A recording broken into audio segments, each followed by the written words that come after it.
Ceci est un livre audio autogénéré par Google. Introduction. Le présent recueil a été réalisé suite au colloque UNIVIGNE, qui s'est tenu les 23, 24 et 25 janvier 2019 à Reims. Univigne est un projet de recherche interdisciplinaire réunissant 7 chercheurs en sciences de l'homme et de la société, représentant des disciplines aussi variées que l'économie, la gestion, la sociologie, l'anthropologie, l'ethnographie ou encore l'histoire.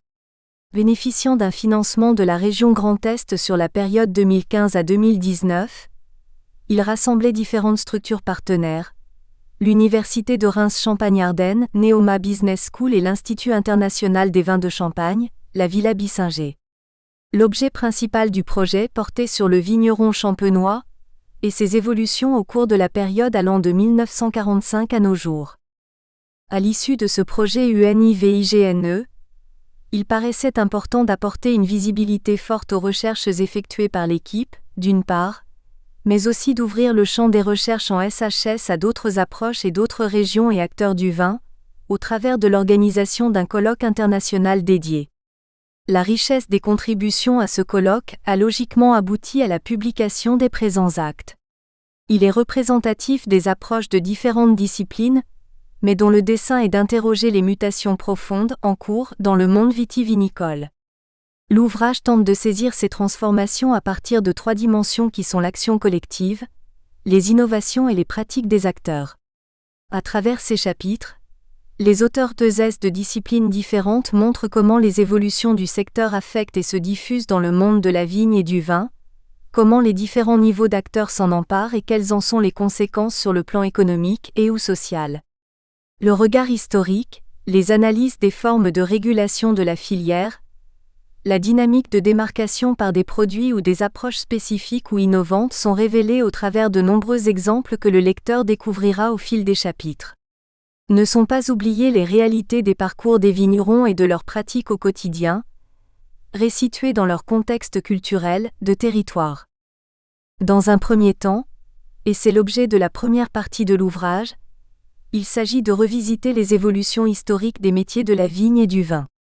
Dans le monde viticole, la grande innovation du XXe siècle réside dans sa structuration autour d'organisations professionnelles puissantes qui permettent à la fois de répartir la richesse équitablement, de réguler la production et le marché et de défendre l'identité des terroirs.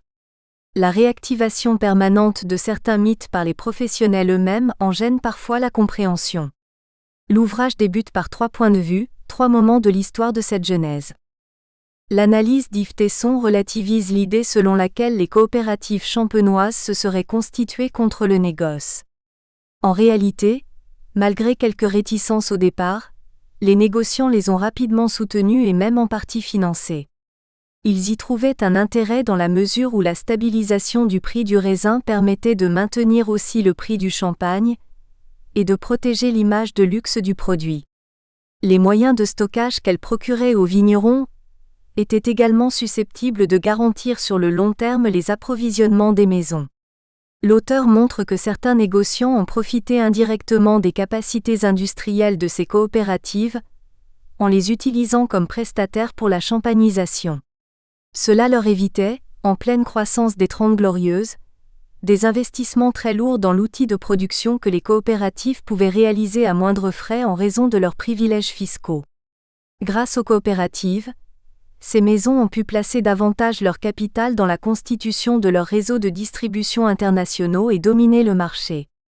En revanche, dans un second temps, la commercialisation de champagne par les coopératives sous leur propre marque a provoqué des tensions croissantes. Anaïs Bertrand, quant à elle, s'intéresse au cadre plus large des organisations syndicales et en particulier au syndicat général des vignerons de Champagne.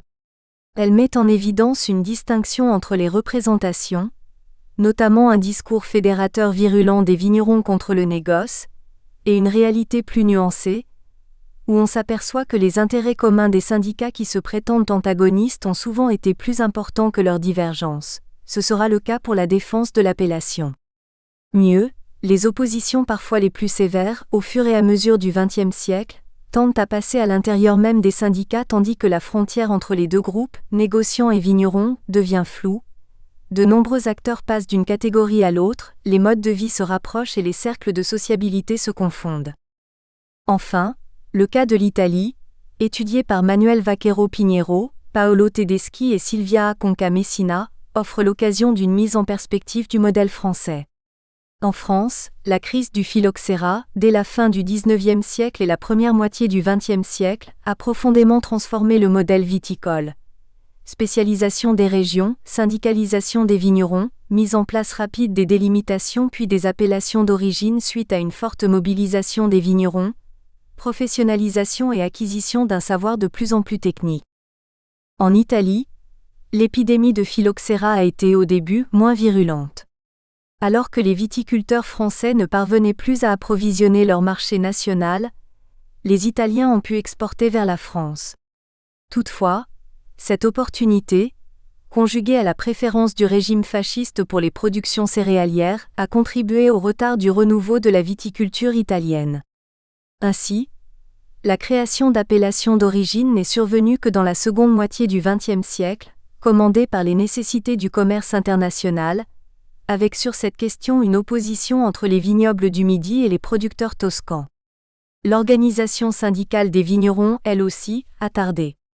Elle s'est d'ailleurs davantage manifestée par la formation de coopératives. Pour le reste, le scénario semble identique, mais décalé dans le temps. Si la crise phylloxérique n'a pas été l'élément déclencheur, c'est le gel de 1956 qui a eu les mêmes conséquences. Une replantation qui a rendu les vignes beaucoup plus productives et engendré une saturation du marché, conduisant elle-même à une remise en cause du modèle des vins de masse et au vote d'une loi sur les appellations d'origine en 1963. La suite de l'ouvrage analyse les évolutions actuelles des activités, des savoirs et des compétences, des représentations des métiers et leurs conséquences sur les acteurs individuels et collectifs. La notion de régulation de la filière, des acteurs individuels et collectifs est interrogée par de multiples entrées, notamment dans les parties 2, 3 et 4. La deuxième partie pointe l'importance du législatif et de la technologie comme forme de régulation de la filière. Les textes montrent les tensions entre un cadrage fort et la manière dont les acteurs de terrain s'emparent, subissent ou tordent les règles afin de faire évoluer leurs exploitations. Si les raisons de ces tensions sont bien souvent la finalité économique des entreprises, elles révèlent avec autant de force le poids des déterminismes sociaux, des savoirs et des manières de faire issus de la pratique et de l'expérience que viennent remettre en question ces règles. Les 3 premiers textes de cette deuxième partie abordent les cadres juridiques régulant la transmission et la concurrence et leurs impacts sur les formes d'action possibles. Les 2 derniers textes analysent plus spécifiquement la confrontation des technologies d'aide à la décision ou de précision, avec des savoir-faire d'expérience et les formes d'organisation du travail. Le texte d'Alexandra Boire dévoile la problématique de l'importance du droit et des obligations sur le foncier, en lien avec le type de viticulture choisi, notamment quand celle-ci est biologique. Elle rappelle l'évolution de la législation et les aides dédiées en France, mais également en Italie, en les mettant en parallèle avec l'évolution des modes de production. Elle revient sur les avancées mais également les freins en ce qui concerne l'installation en viticulture biologique et les formes d'accompagnement juridique et technique possibles. Le texte de Magali Legros s'empare de l'analyse du droit européen de la concurrence pour le marché viticole, notamment pour les vignerons des Côtes-du-Rhône. Elle montre l'organisation de la concurrence dans la réglementation européenne, et l'appréciation qui en est faite par le syndicat des vignerons de Côtes-du-Rhône, considérant la fluctuation des difficultés de production et des contraintes économiques. Au regard d'un contexte réglementaire strict, quelles sont les pratiques possibles en matière de fixation des prix, notamment en période de crise ? En l'occurrence, l'auteur analyse une pratique litigieuse, posant les questions d'adaptabilité de la réglementation aux fluctuations du secteur. Christine Lebel revient sur le prix du foncier et des inégales concurrences entre investisseurs et propriétaires exploitants, défavorisant ces derniers et restructurant profondément le panorama de la filière viticole. L'auteur montre l'importance des modes de succession et de transmission qui peuvent diviser le foncier et tout autant les membres d'une famille. Elle s'intéresse aux différentes formes de portage du foncier hors cadre familial traditionnel, Elle montre les alternatives possibles en matière de reprise et revient sur des dispositifs originaux afin de préserver une viticulture familiale et de proximité.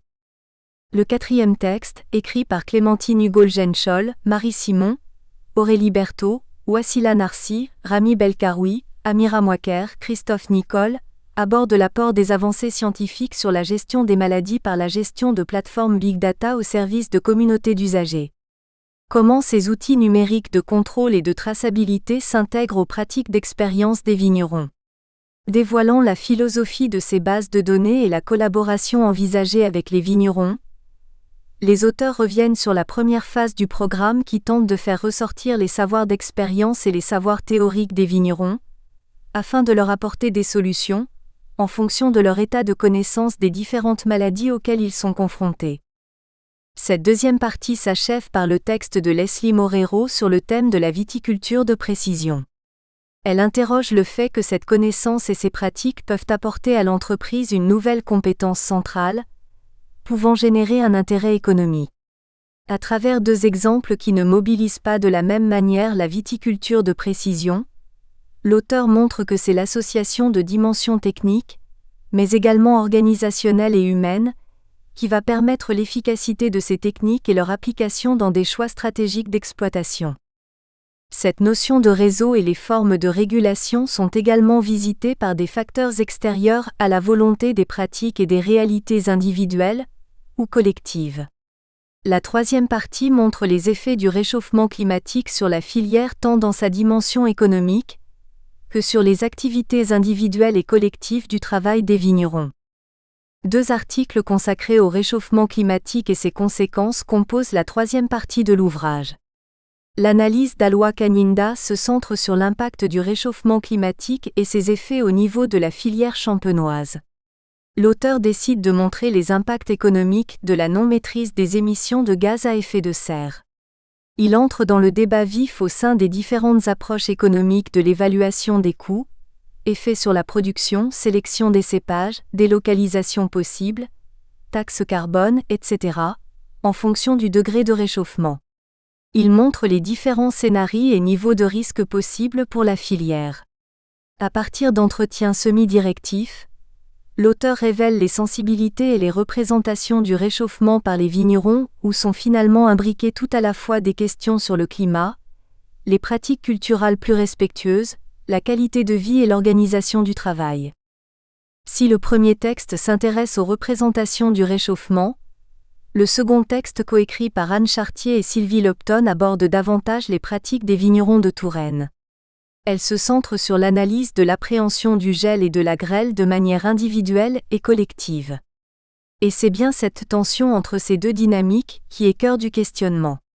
L'analyse d'entretien semi-directif tente à montrer des pratiques individuelles variées et la difficulté de mettre en place des actions collectives, principalement à cause de raisons de communication et de partage d'investissements financiers. Le repli sur le recours à l'assurance semble de mise.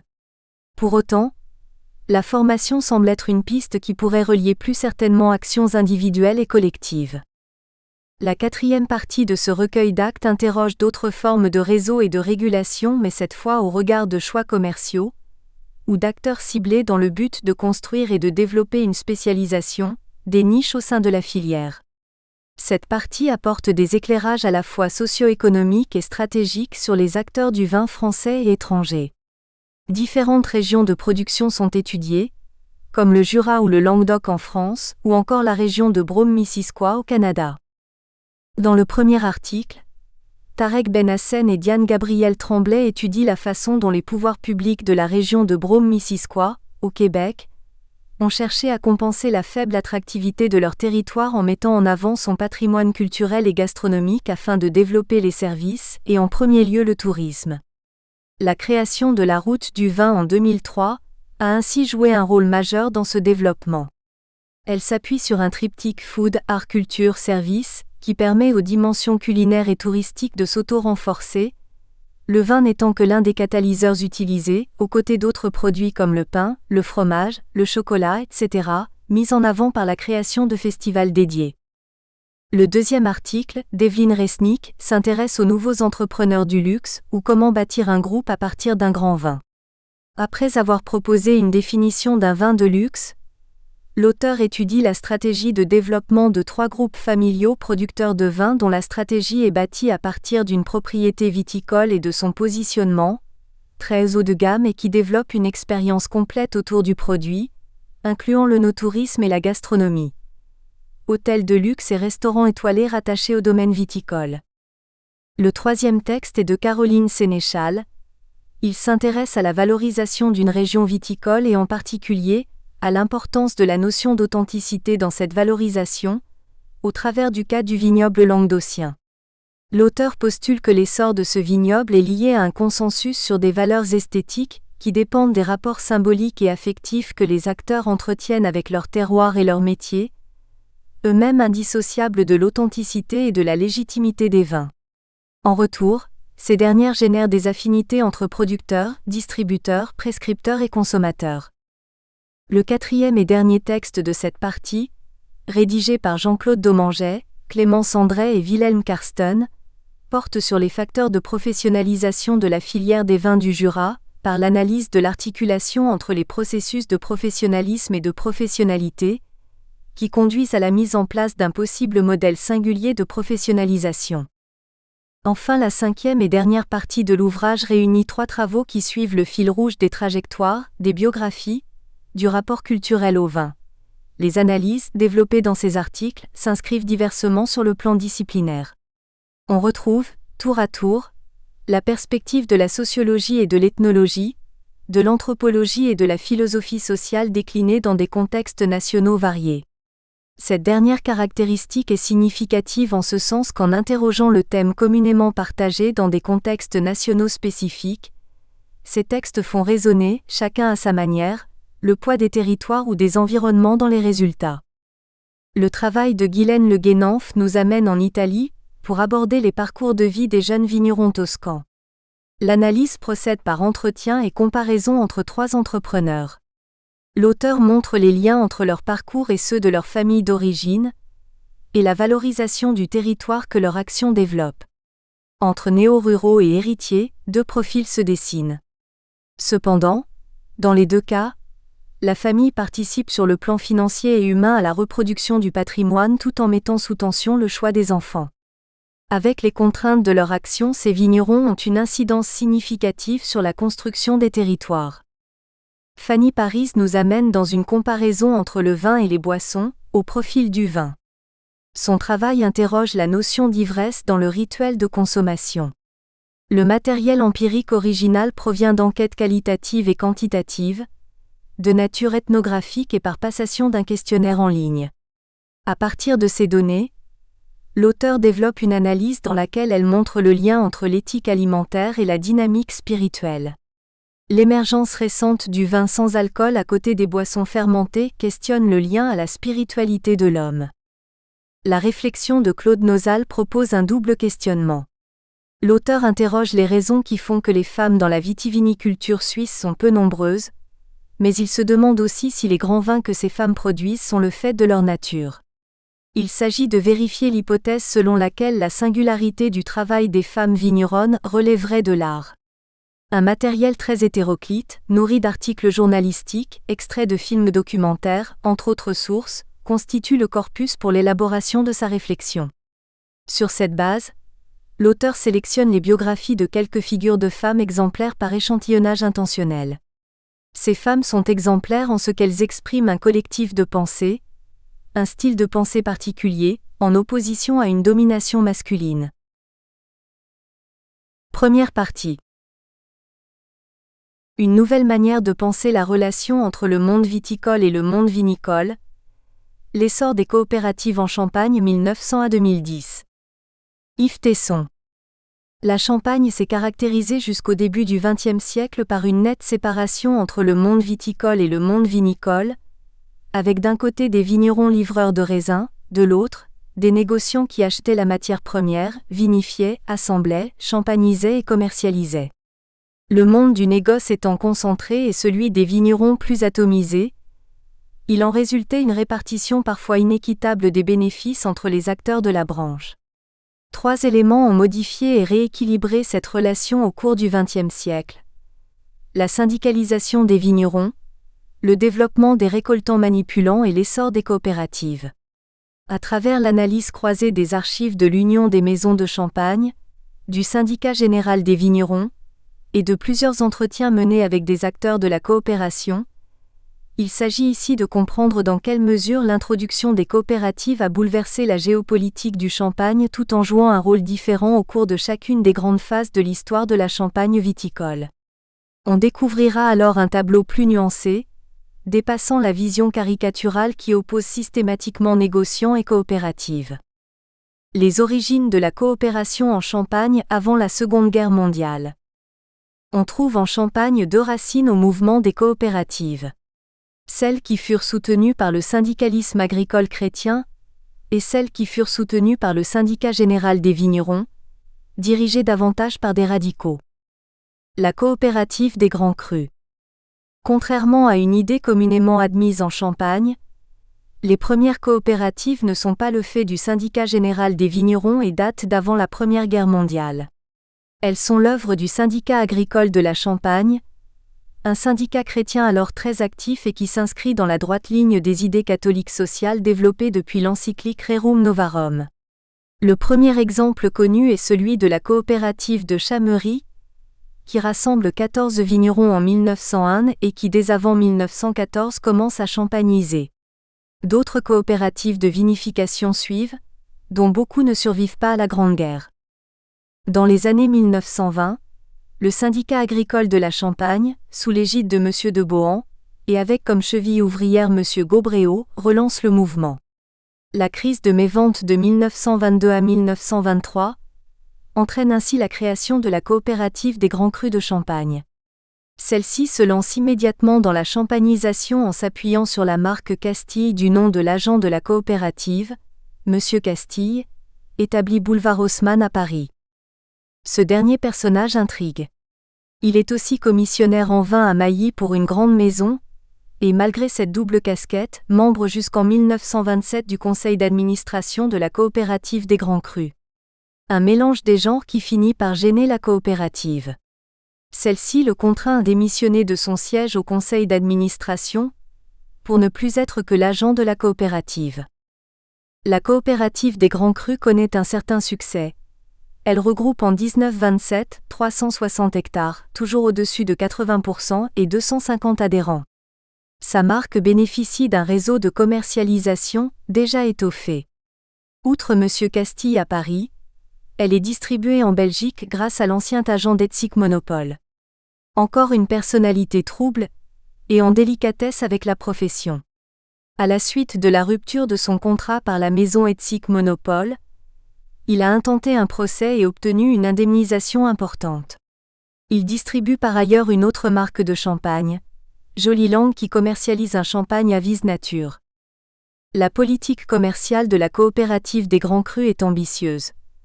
Monsieur Castille réclame des vins qui ont déjà vieilli plusieurs années sur latte. Il souhaite disposer de stocks importants, à la fois pour garantir les fonds qu'il engage dans la publicité de la marque mais aussi pour être en mesure d'aborder de gros clients pour lesquels la question des volumes est centrale. C'est ici l'une des forces d'une coopérative par rapport à un simple vigneron, récoltant manipulant. La marque Castille met en œuvre une propagande habile, ses prospectus soulignant tout l'intérêt d'un champagne de coopérative. Il ne peut y avoir de fraude sous la forme d'incorporation de vins étrangers à la Champagne, puisque les membres sont tous des propriétaires récoltants de la Champagne délimitée. Le statut coopératif interdit les achats de vins. Par conséquent, non seulement les vins sont tous originaires de la Champagne, mais ils sont forcément issus des premiers crus et grands crus dont sont exclusivement originaires les vignerons de la coopérative.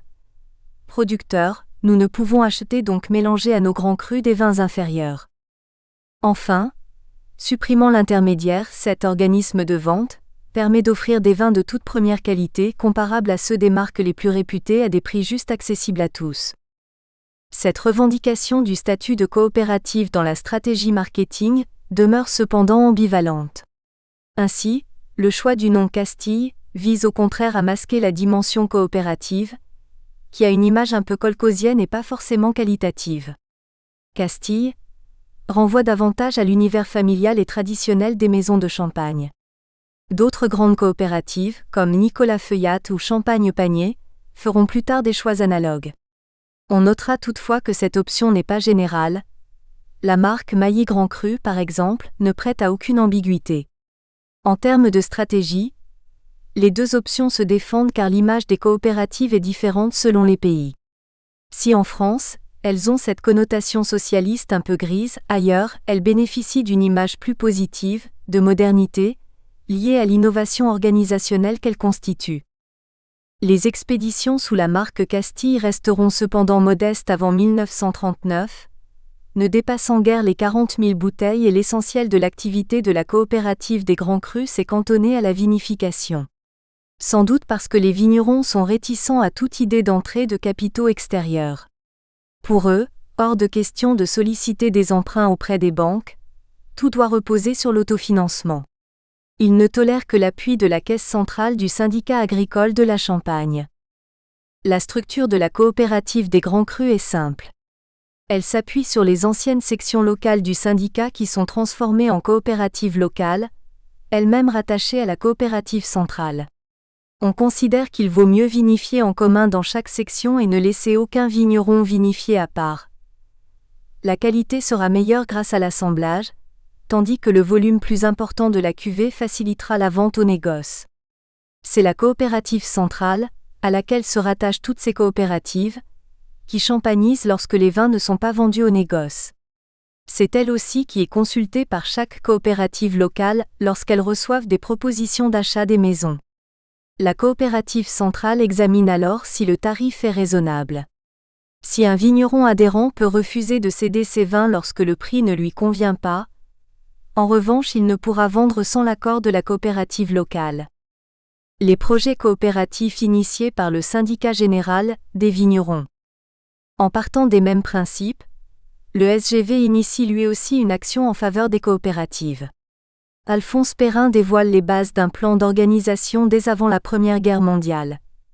En s'appuyant sur la création de caisses de crédit agricole locales, tout doit reposer sur un système de varantage permettant, lorsque le prix n'est pas satisfaisant, d'avancer une part du prix de sa récolte au vigneron afin qu'il puisse attendre une offre plus intéressante. Mais les vraies grandes réalisations concrètes, à la différence du syndicat agricole de la Champagne, ne semblent pas avoir été mises en œuvre avant les années 1920. La première grande coopérative est celle de Dizy en 1922. Il s'agit de la Coopérative Générale des Vignerons de la Champagne délimitée. Elle a ensuite déménagé à Haï, elle est l'ancêtre de la COGEVI. Elle aussi se lance dans la champagnisation. En 1927, le président du SGV, Maurice Doyard, présente un projet très ambitieux reprenant à grande échelle l'idée d'Alphonse Perrin, celui d'une société civile financière capable pour tous les vignerons champenois qui le souhaitent, grâce au soutien de la Caisse régionale agricole qui varantera les stocks, d'avancer jusqu'à 80% du prix du raisin aux vignerons lorsque le SGV jugera que le tarif offert par le négoce n'est pas satisfaisant. Une arme qui s'avérerait redoutable dans les toutes nouvelles négociations intersyndicales entre les représentants des maisons et du vignoble visant à fixer chaque année un prix collectif. Ce système doit permettre aussi de financer la champagnisation éventuelle de ces vins, la société financière pouvant fournir aux vignerons les bouteilles nécessaires. Elle fait ainsi miroiter aux vignerons la possibilité de faire des ventes aux maisons sur latte, vente réputée beaucoup plus rémunératrice que celle des vins clairs.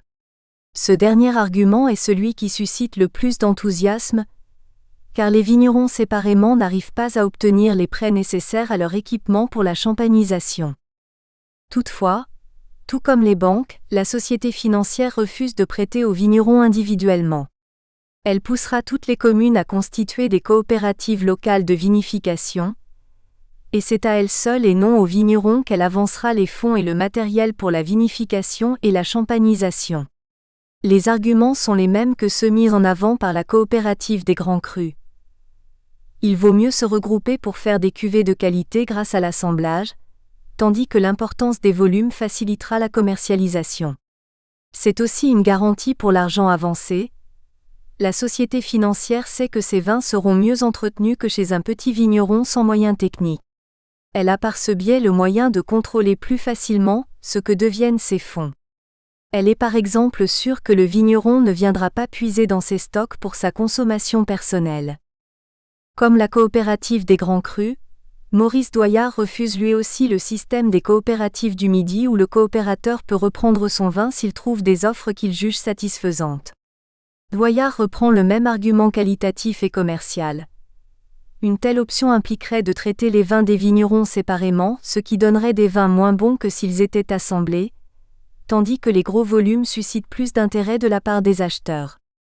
Visionnaire, Maurice Doillard prévoit que les maisons boycotteront d'abord ces coopératives, mais qu'elles y trouveront bientôt leur compte car elles auront face à elles des interlocuteurs efficaces qui leur assureront des fournitures de vin avec davantage de sécurité mais aussi de rapidité.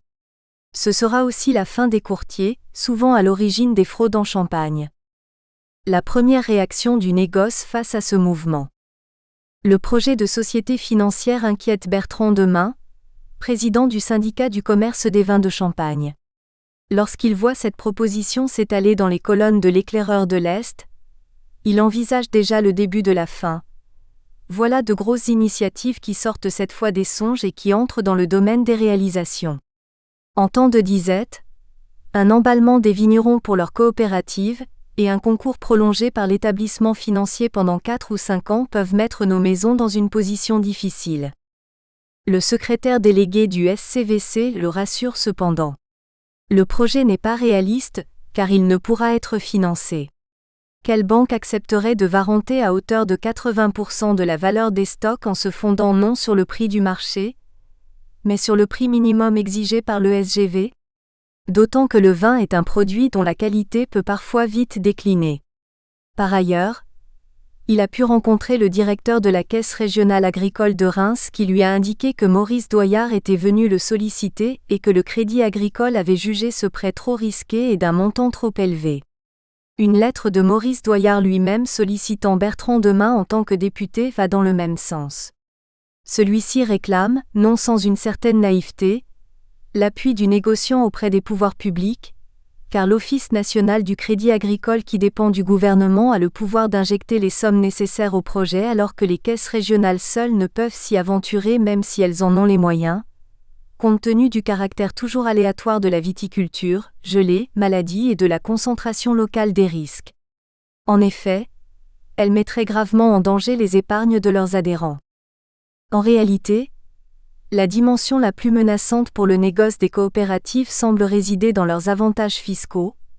Elles ne paient pas d'impôt foncier des propriétés bâties, pas de taxe des biens de main morte, pas d'impôt sur les bénéfices commerciaux et industriels, pas d'impôt sur les revenus des valeurs mobilières, pas d'impôt sur le chiffre d'affaires. Ces exemptions s'appuient sur le fait que les coopératives ne sont que la prolongation des activités agricoles des adhérents, et qu'elles n'entrent donc pas en théorie en concurrence avec les entreprises industrielles et commerciales dont elles sont de simples fournisseurs. Nous sommes ici dans un contexte particulier, celui d'une agriculture française qui tarde à se moderniser, et dont le gouvernement cherche à encourager un équipement rapide. Mais, dans le cas des coopératives qui vont jusqu'à champagniser et commercialiser sous leur marque, il semble aux yeux du négoce qu'elles sortent de cette simple prolongation et entrent de plein pied dans une activité industrielle et commerciale. La champagnisation exige en effet l'emploi d'un personnel spécial, des locaux et des machines qui renvoient nettement à la dimension industrielle. Quant à la transformation sur le produit agricole, on dépasse le simple stade de la première transformation qui permet de conserver le produit. Celle-ci se limiterait sinon à la vinification. Avec la champagnisation, on entre dans une véritable fabrication au même titre que les distilleries ou les féculeries dont les coopératives ne sont pas exemptées de ces impôts. Ici, il est amusant de voir que d'une certaine manière le syndicat se contredit. Quand il fallait défendre l'appellation d'origine Champagne en montrant que le champagne n'était pas un vin fabriqué mais un vin naturel, le négoce se rapprochait de la théorie des vignerons coopérateurs pour montrer que la champagnisation ne transformait pas le vin en profondeur. Pourtant, la jurisprudence ne va pas dans le sens de Bertrand Demain. Le seul document qui puisse cautionner cette thèse réside dans un arrêt du préfet de Châlons en 1927 constatant que la champagnisation est une opération industrielle. Mais tous les autres pouvoirs publics sont toujours allés à contre-courant de cette théorie. Ainsi, l'administration admet déjà que les récoltants qui champagnissent ne paient pas d'impôts car c'est la continuation normale de la récolte du raisin, tout comme les laiteries produisant du fromage pour les éleveurs de bovins. Bertrand Demain a beau opposer le cas d'Étienne Henriot, une maison qui ne s'approvisionne que sur son domaine viticole et paye toutes les taxes, il ne parvient pas à se faire entendre. Aussi, faute de l'appui des pouvoirs publics, Bertrand Demain appelle les maisons à s'unir. Il adresse une lettre confidentielle à 12 patrons de grandes maisons pour leur indiquer que beaucoup des vins de ces coopératives mélangent sans qu'on le sache la cuvée et les tailles, tout en vendant au prix de la cuvée, et qu'ils sont composés avec des raisins qui n'ont pas été triés. Il y a donc un danger à accepter de s'approvisionner auprès d'elles. Si les maisons continuent à acheter ces vins à des prix, qui plus est, plus élevés que celui accordé au kilo de raisins triés, bientôt tous les vignerons passeront par les coopératives et il n'y aura plus de marché du raisin ni de possibilité de contrôle qualitatif pour le négoce qui ne pressera plus. Bien sûr, Bertrand Demain n'appelle pas ouvertement au boycott, à chacun de tirer ses conclusions. Je me permets de signaler cette situation à votre attention en vue des résolutions que vous voudrez prendre et dont vous êtes naturellement entièrement maître. À croire que certains confrères de Bertrand Demain sont mal intentionnés à son égard. La lettre se retrouve dans les mains du président du SGV, Maurice Doyard, dont la réaction est vive. Aux yeux de Maurice Doyard, à l'origine de cette critique, il y a les agents commissionnaires des maisons qui craignent pour leur survie et transmettent leur avis défavorable à des négociants qui n'ont jamais goûté ces vins. C'est une constatation amère peut-être que de reconnaître l'aveu que le syndicat du commerce tient les vins des coopératives pour des vins de tout venant. Ces agents locaux, en lui faisant de tels rapports mensongers, n'ont certes pas à se reprocher la tendance bienveillante que nous n'avons jamais espérée d'eux du reste. Toutefois, dans le cas de Bertrand Demain, ce dernier semble avoir jugé par lui-même. Il est de fait indiscutable que le savoir-faire de vinification et de stockage des vignerons est à cette époque encore limité. Le journal La Champagne viticole en fait lui-même l'aveu. C'est ainsi qu'il évoque en 1930 les graves difficultés des vignerons à exercer des manipulations comme le soutirage. On signale que quelques cuvées auraient des difficultés à claircir parfaitement. Cela peut tenir à la température, cela peut aussi tenir au vin. Les vins qui sont dans ce cas-là sont-ils tous bien constitués? Ont-ils tous été faits dans de bonnes conditions? Avant d'accuser les brouillards, les temps mous n'auraient-ils pas été prudents de prendre une consultation à Épernay ou à Reims ou même à Châlons? Nous avons le regret de répéter que si le vigneron est très généralement un excellent ouvrier de culture de la vigne, il est non moins généralement un bien médiocre ouvrier de cellier. Bertrand Demain cherche aussi toutes les failles que peuvent comporter les organisations coopératives existantes. Ainsi met-il en garde la coopérative des Grands Crus qui présente sa marque Castille sur ses étiquettes comme 6 à Reims et à Épernay, alors qu'elle n'élabore son champagne qu'à Épernay rue du Donjon, Reims abritant seulement son siège social. Une telle mention serait donc illégale. Par ailleurs, pour être exempté d'impôts, il faut que la marque appartienne bien à la coopérative, ce que le SCVC s'empresse de vérifier. Peine perdue, M. Castille a bien cédé à la coopérative des Grands Crus. Plus que les efforts déployés par le SCVC, ce sera en réalité le manque d'habileté de ces coopératives qui les empêchera de prendre un véritable essor avant la Seconde Guerre mondiale. Ainsi, la décision de ne pas vendre au prix pourtant rémunérateur proposé par le négoce en 1928 leur laisse des stocks très encombrants l'année suivante lorsque la crise mondiale éclate. De même, comme le souligne Paul Piard, le mouvement coopératif pour être efficace devait être d'emblée massif, sans quoi il ne pouvait avoir d'impact sur le marché. Au contraire, beaucoup de vignerons adoptent une attitude expectative, observant ce que donnent les quelques coopératives mises en œuvre avant de s'y engager. La position ambivalente des négociants à l'égard des coopératives à partir des années 1930. Mais, dès les années 1930, alors que la crise de surproduction met en danger les vignerons et que le négoce ne peut stocker l'ensemble des vins dont disposent les vignerons, le SCVC assouplit sa position et des représentants du négoce acceptent de participer au groupe de réflexion sur les coopératives organisé par la commission de propagande. Ils n'envisagent cependant d'accorder leur soutien qu'à celles qui laissent les coopérateurs libres de disposer de leur vin selon les offres qui leur sont faites, et qui s'arrêtent à la vinification sans envisager la champagnisation. Beaucoup de négociants ne croient d'ailleurs pas à cette évolution. La constitution de leur propre réseau de commercialisation s'est faite sur plusieurs générations et nécessite un savoir-faire particulier, c'est un métier à part entière. Ils doutent que les vignerons qui sont d'abord des paysans aient les compétences de devenir un jour les ambassadeurs de marques de luxe. En réalité, on peut supposer que le négoce trouve de nombreux avantages dans l'essor de la coopération. Grâce à lui, on évite un effondrement du prix du raisin qui peut amener à un effondrement du prix de la bouteille. Cela profiterait à la petite bouteille. Ces maisons qui vivent sur la démocratisation du champagne, en misant sur les volumes plutôt que sur les marges quitte à faire tomber le produit au rang des mousseux. Les maisons de la grande bouteille, réunies au SCVC qui souhaitent maintenir l'image de luxe du produit, redoutent ce phénomène, et ont plutôt intérêt à maintenir un prix rémunérateur pour le raisin et les vins clairs. Contrairement à ce que pensent et à ce que font quelques-uns, il n'est pas de l'intérêt bien compris du commerce d'acheter les récoltes des vignerons à des prix de famine, pour vendre lui-même à des prix dérisoires. Pour la réputation de nos vins, et dans l'intérêt même de la Champagne tout entière, vignerons, négociants, travailleurs des caves et des industries annexes, il est indispensable que la bouteille au sortir de la cave ne descende pas au-dessous d'un minimum de qualité et de prix. Le syndicat du commerce des vins de Champagne est, sur ce point, en parfait accord avec le syndicat général des vignerons.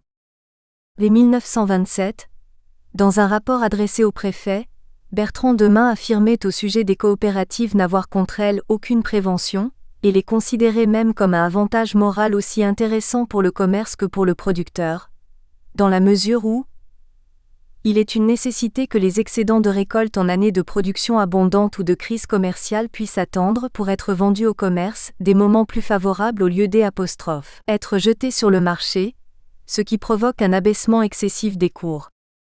Sans compter que cette alternance de récolte excessive et de récolte très inférieure rend difficile toute prévision budgétaire pour le négoce, alors que la création de nouveaux moyens de stockage sécuriserait ses approvisionnements tout en régularisant les prix. Dans les années 1930, l'instauration en plus de la fixation du rendement annuel d'un système de déblocage des vins déclassés pour ajuster dans les mauvaises années la production à la demande du marché va dans le même sens. Les négociants sont aussi sensibles aux facilités procurées par les banques aux vignerons lorsqu'ils recourent au système de coopérative. Sans les moyens de stockage qu'elles procurent, les vignerons n'auraient aucun moyen de gager leur récolte lorsqu'ils sollicitent un prêt. Or, lorsque les vignerons n'ont pas les moyens d'emprunter aux banques, c'est toujours vers le négoce qu'ils se tournent. Enfin, il s'agit aussi de pérenniser l'œuvre de replantation de la Champagne après la crise phylloxérique qui a demandé tant d'efforts. Si la situation des vignerons ne se stabilise pas, ils abandonneront leurs vignes pour les emplois plus sûrs et rémunérateurs de l'industrie urbaine. Raison pour laquelle certains négociants souhaitent que l'association viticole champenoise vienne soutenir les coopératives. C'est ainsi que dans un second temps le mouvement coopératif, loin d'être combattu, va être encouragé par les maisons de champagne.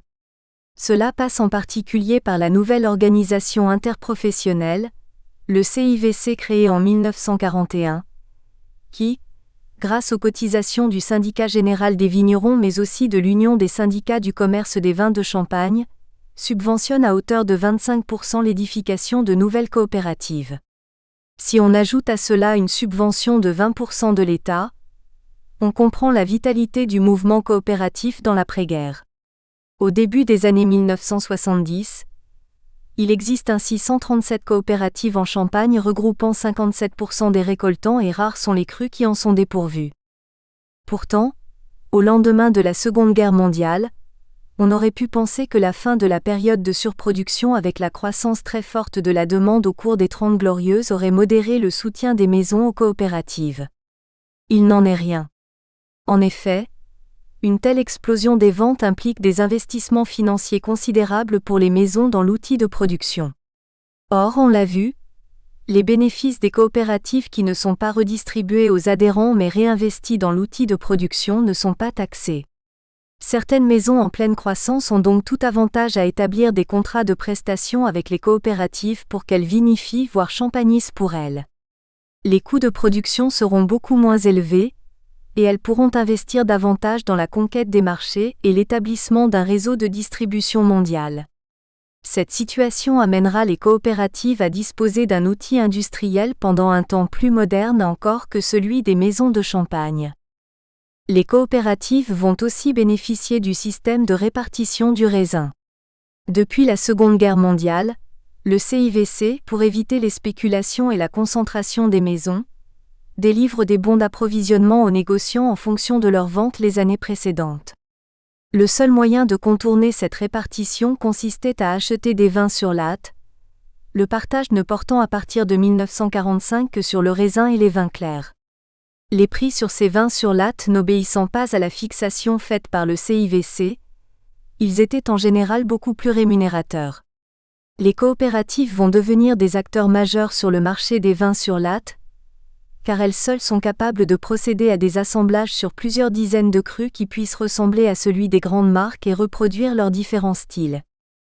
Ces contrats parallèles des coopératives vont limiter les engagements des vignerons aux contrats interprofessionnels mis en place à partir de 1959 et participer à son échec.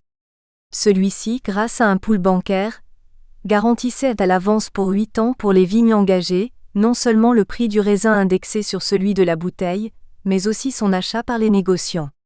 Il visait ainsi à assurer l'avenir des approvisionnements des maisons, en endiguant la manipulation des vignerons et en les encourageant à élargir les droits de plantation, en échange d'une sécurisation de leurs revenus. Cette situation provoquera des tensions au sein du négoce et des prises de position différentes des maisons vis-à-vis des coopératives, certaines préférant jouer une carte individualiste pour prendre des parts de marché sur leurs concurrents plutôt que de suivre la stratégie collective. Au lendemain de la Seconde Guerre mondiale, la révolution de l'automobile entraîne un flux de touristes qui viennent s'approvisionner en Champagne directement chez les producteurs. Pour les vignerons champenois, c'est une aubaine. Ils peuvent sans effort, en s'appuyant uniquement sur leurs réseaux amicaux et familiaux, commercialiser une partie de leurs vins sous leur propre marque sans passer par les maisons de champagne. Le syndicat général des vignerons craint cependant pour l'image de l'appellation, et ne souhaite pas que les vignerons procèdent eux-mêmes à la manipulation dont le caractère artisanal nuirait à la qualité.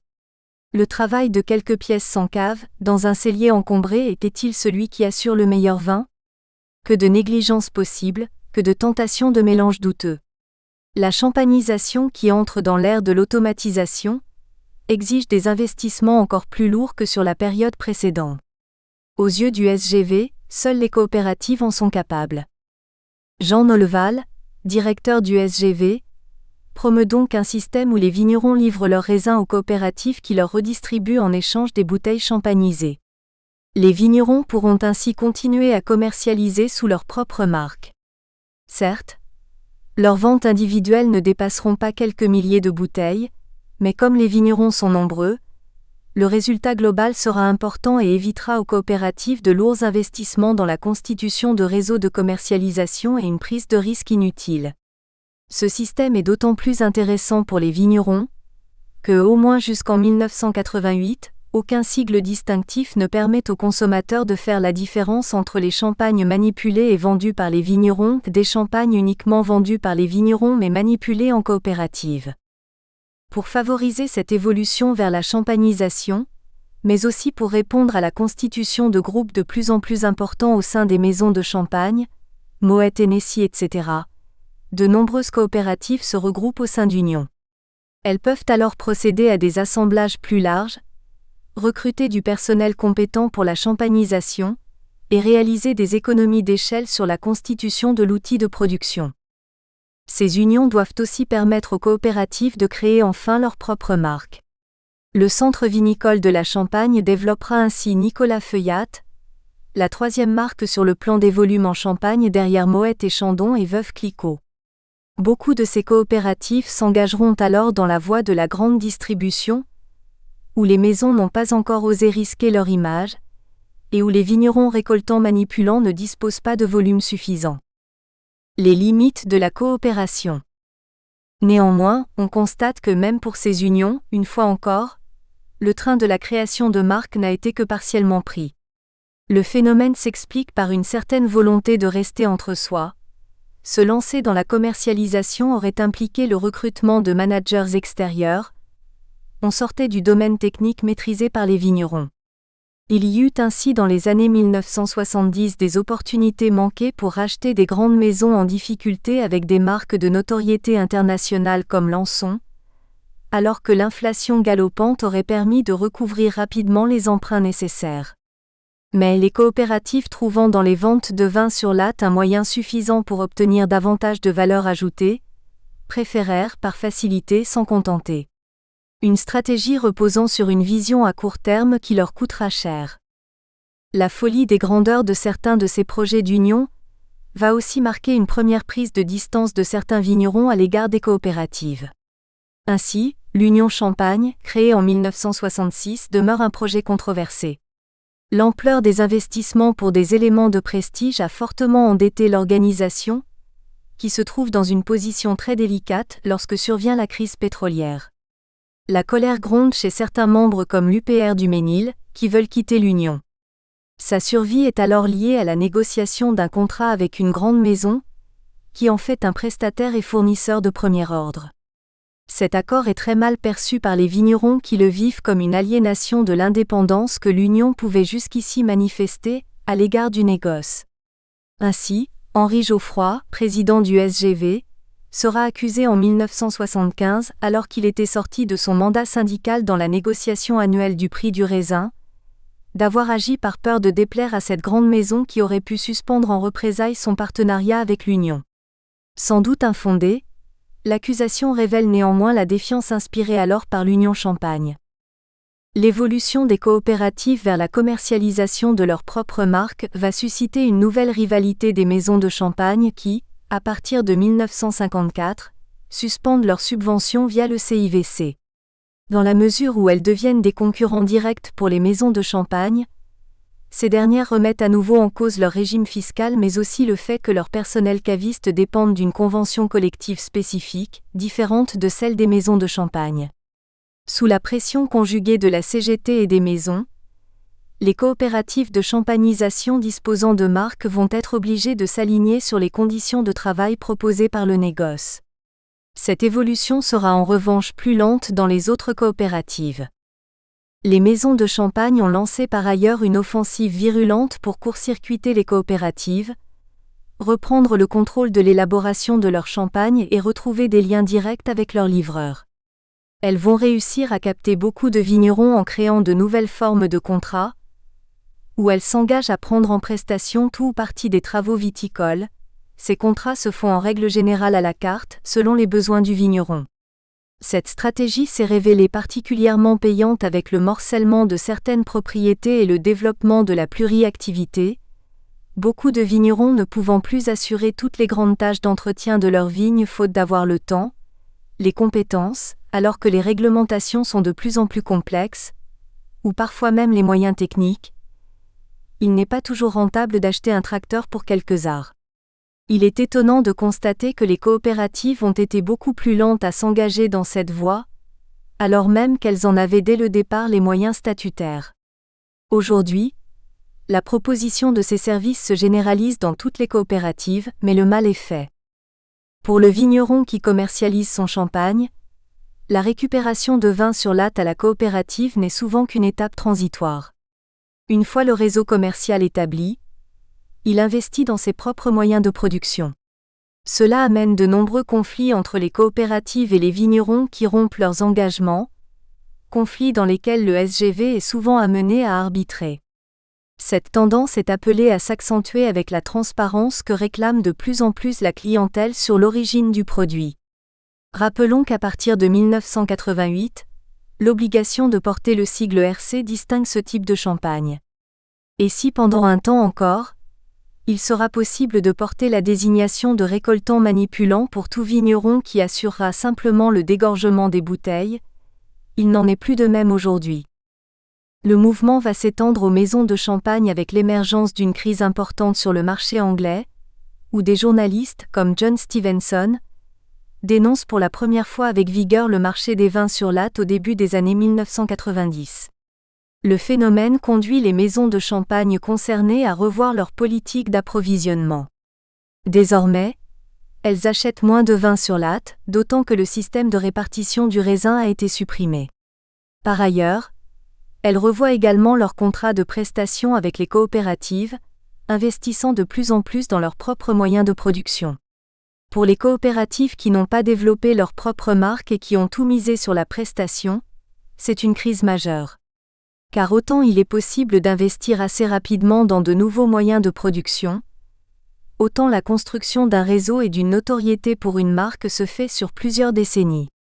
Les coopératives ne peuvent prendre le train en marche. L'une des raisons du maintien des avantages fiscaux des coopératives réside dans la nécessité de compenser le manque de souplesse de leur statut qui les handicape lourdement face à leurs concurrents. Dans le contexte de libéralisation du marché du raisin depuis les années 1990, ce handicap s'accentue. Les premières difficultés concernent l'approvisionnement. Souvent la coopérative ne peut étendre le réseau de ses livreurs au-delà du périmètre géographique défini par ses statuts. On notera aussi la difficulté à faire preuve de réactivité lorsque le négoce opère des surenchères pour obtenir le raisin de tel ou tel livreur. Si elle veut conserver le raisin de l'un de ses membres à qui l'on vient de faire une proposition alléchante, une coopérative ne peut s'aligner qu'en offrant à tous ses adhérents les mêmes conditions. Par ailleurs, les coopératives n'ont pu bénéficier que dans un sens du système des vins sur latte en tant que vendeurs, mais elles ne peuvent elles-mêmes pas en acheter. Ainsi, au moment où éclate la crise de la guerre du Golfe, au début des années 1990, les coopératives qui ont leur propre marque ne peuvent pas aussi facilement que les maisons baisser leurs prix alors que l'expédient des vins sur latte permettait au contraire à certains négociants d'être très offensifs en achetant des champagnes immédiatement commercialisables à bas prix. Les vins sur latte permettent en effet de conjurer l'effet ciseau, l'achat de raisins 3 ans avant la commercialisation de la bouteille, à un prix par conséquent déconnecté de la future situation du marché. Il est par ailleurs beaucoup plus difficile aux coopératives de s'adapter aux variations de la demande.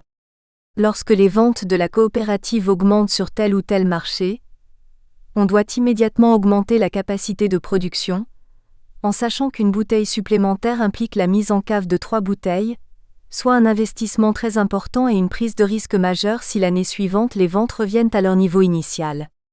Les maisons, quant à elles, peuvent acheter des vins sur latte pour vérifier que l'augmentation se confirme sur plusieurs années avant d'investir dans les moyens de production. Ce manque de souplesse ne concerne pas que l'approvisionnement, mais de manière générale tous les outils de croissance classiques d'une entreprise. Ainsi, les coopératives ne peuvent augmenter leur capital qu'en trouvant de nouveaux adhérents eux-mêmes vignerons, ce qui est beaucoup plus complexe que d'intégrer de nouveaux actionnaires. Enfin, les prises de décision et la définition de la stratégie elle-même sont en général beaucoup plus difficiles en raison du mode de gouvernance. Dans une société classique, ce sont les plus gros apporteurs de capitaux qui ont le pouvoir. Dans une coopérative, un adhérent, quel que soit son poids, dispose d'une voix. Des acteurs qui n'ont en réalité que quelques arts de vigne peuvent perturber une assemblée générale. Heureusement, un certain nombre de moyens permettent de contourner ces contraintes. En ce qui concerne les limites statutaires fixées à certaines activités commerciales, on peut créer des filiales. C'est le cas par exemple de Jacquard, propriété du groupe de coopératives Alliance. Une coopérative qui dispose d'une société filiale peut éventuellement minorer les résultats de cette société en jouant sur les prix de cession. On notera aussi que le régime des coopératives s'est récemment assoupli, en acceptant notamment qu'elles puissent procéder à des achats de vignes. Pour autant, les coopératives s'engagent peu sur cette voie en Champagne. Tout d'abord parce que le foncier est extrêmement cher. Mais surtout parce qu'elles ne souhaitent pas concurrencer leurs propres adhérents lorsque des offres de vente foncière surgissent. En réalité, elles utilisent cette option surtout de manière défensive. Si un vigneron adhérent souhaite vendre des terres, la coopérative, pour ne pas diminuer ses approvisionnements, pourra faire une proposition, en ayant eu soin toutefois au préalable de consulter l'ensemble de ses adhérents pour vérifier qu'aucun n'est intéressé. Elle pourra aussi s'engager dans des opérations de portage. Un vigneron souhaite acquérir une parcelle mais n'en a pas les moyens dans l'immédiat. La coopérative achète en attendant que le vigneron puisse lui racheter la vigne en question. En ce qui concerne la gouvernance, quelques rares coopératives, dont Mailly, ont recours au système de pondération qui prend en compte les surfaces mais avec un plafond cependant de 5 voix. Dans ces conditions, ce sont les vrais vignerons qui jouent le rôle le plus important, et non les tout petits propriétaires, en général des pluriactifs, pour lesquels l'action de la coopérative n'a qu'un impact mineur dans leur quotidien. Enfin, pour les vignerons tentés de jouer une carte plus individualiste en se lançant dans la manipulation et l'exploitation de leur propre marque, les coopératives ont su mettre en avant un argumentaire soulignant les difficultés lors des successions qu'implique cette orientation. Le vigneron RM opère des investissements lourds dans ses cuveries, mais ses enfants souhaiteront-ils reprendre l'exploitation ? Et s'ils la reprennent, en morcelant le domaine, ces cuveries ne seront plus proportionnées aux nouvelles exploitations qui en résulteront. Au contraire, l'adhésion à la coopérative facilite les successions, il suffit juste de partager les parts sociales détenues dans l'organisme. Conclusion. Si les coopératives ont d'abord été créées pour rééquilibrer la négociation de la matière première entre le négoce et le vignoble, ce n'est pas tant par crainte de voir flamber les prix du raisin que les négociants les ont d'abord perçus comme un danger, mais parce qu'elles réduisaient leur contrôle sur la qualité du produit. Les maisons trouvèrent d'ailleurs vite un certain nombre d'avantages à la création de coopératives de vinification, qui leur garantissaient un approvisionnement plus stable tout en sécurisant leurs livreurs, le risque étant de les voir déserter le vignoble. Au cours des 30 Glorieuses, grâce aux contrats de prestation, les coopératives de champagnisation se sont révélées être des auxiliaires des maisons de champagne très utiles pour financer, grâce à leurs avantages fiscaux, l'accroissement des moyens de production nécessaires pour répondre à l'explosion de la demande, tout en permettant, grâce au commerce des vins sur latte, à certains négociants de contourner le système de répartition imposé par le CIVC. La fin du système de répartition au début des années 1990, la volonté des consommateurs d'une plus grande transparence sur l'identité de l'élaborateur, l'investissement massif des maisons dans de nouveaux moyens de production et une politique offensive pour reconstituer des réseaux de livreurs directs grâce à la proposition par les maisons de contrats de prestation viticole a placé les coopératives en difficulté. Se dessinent alors deux types de coopératives. Celles qui ont investi depuis longtemps dans la création de leur propre marque et celles qui se sont cantonnées à la prestation et qui sont en grande difficulté, car on ne peut créer du jour au lendemain une marque et un réseau de commercialisation. Représentation, sociabilité et interdépendance. Les liens entre le vignoble et le négoce au XXe siècle. Anaïs Bertrand. Au cours des XVIIIe et XIXe siècles, viticulture bourgeoise et pratique culturale du petit vigneron préfigurent les oppositions entre le négoce et le vignoble au cours du XXe siècle. Cette division s'accentue en effet davantage dans la seconde partie du XIXe siècle à la faveur de l'essor du négoce, et trouve son paroxysme lors des révoltes de 1911, dans les actes comme dans les discours. L'histoire des relations entre ces acteurs, regroupés au sein de deux professions, est largement influencée par les représentations, les images et parfois les fantasmes que les uns nourrissent à l'égard des autres. Au centre de celle-ci, l'épineuse question de l'argent nourrit les incompréhensions entre deux groupes sociaux antagonistes. Ces relations peuvent être saisies à travers le prisme des organisations qui les relient, leur réseau de sociabilité et le rapport à l'autre dans les divers témoignages écrits. Ainsi, les structures fédératives, si elles ne constituent pas le cœur de notre étude, ont eu un impact réel sur les représentations mutuelles des deux groupes étudiés. D'autres éléments doivent être pris en compte, tels que la modification des conditions de travail, des revenus et des problématiques de la profession.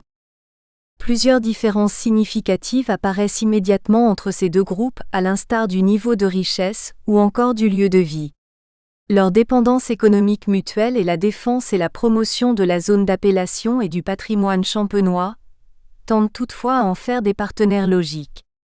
Mais si la filière vitivinicole champenoise a su constituer au cours du XXe siècle une structure interprofessionnelle aussi solide que précoce, les relations entre les deux groupes ont pu être difficiles. Aussi, afin de comprendre celle-ci, Nous nous sommes à la fois appuyés sur une historiographie abondante concernant la construction de l'interprofession et sur plusieurs types de sources telles que les correspondances de certains négociants, les revues spécialisées, la presse locale, les collections du vigneron champenois et le bulletin d'information du comité interprofessionnel du vin de Champagne. Ces sources rendent toutefois difficilement compte des sentiments qui animent les différents individus et des relations souvent établies par des tractations orales. Aussi l'étude a-t-elle été complétée par des témoignages, imprimés ou publiés dans la presse locale et nationale avec les précautions d'usage. Interdépendance et interprofession. Les rapports économiques comme matrice des relations entre vignerons et négociants. S'agissant de définir les représentations et les espaces communs de sociabilité entre vignerons et négociants champenois, l'étude de la création d'une structure interprofessionnelle est indispensable. Modèle original et précoce, l'interprofession champenoise a déjà nourri de nombreux travaux. Il s'agit ici d'étudier non pas la mise en place des structures institutionnelles en tant que telles, mais comment les représentations mutuelles ont pu impacter cette organisation et inversement. Révolte et union sacrée. Les premières décennies du XXe siècle sont marquées par une succession de crises qui impactent considérablement les relations entre vignerons et négociants. Les progrès du phylloxéra, la fraude, l'exemple languedocien, l'épineuse question de la délimitation et les mauvaises récoltes sont autant de facteurs qui mènent les vignerons à la révolte. Considérés comme des fraudeurs et des exploiteurs, les négociants ne constituent pas à l'aube du XXe siècle des partenaires mais bel et bien des adversaires pour de nombreux vignerons. La violence des actes commis durant la révolte de 1911 associe durablement ces derniers à la brutalité et à la révolution aux yeux des négociants.